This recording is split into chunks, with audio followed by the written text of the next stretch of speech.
లంక అసలు రాజెవరో తెలుసా? రావణుడు కాదు, అతని అన్న కుబేరుడు. కుబేరుడు మహర్షి విశ్రవసుకు ఆయన భార్య ఇళవిళకు పుట్టినవాడు. తర్వాత విశ్రవసుకు ఆయన మరో భార్య అయిన కైకేసికి పుట్టినవాళ్లు రావణ, కుంభకర్ణ, విభీషణ. అంటే కుబేరుడు వీళ్లకు అన్నయ్య. ఒకప్పుడు లంక చాలా పవిత్రమైన, సంపన్నమైన రాజ్యం. ఆ రాజ్యాన్ని అన్నదమ్ముల్లో పెద్దవాడైన కుబేర ధర్మంగా పాలించేవాడు.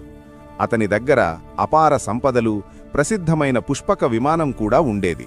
దేవతలు కూడా అతన్ని గౌరవించేవారు. కాని రావణుడికి అధికారం మీద ఆశ పెరిగింది.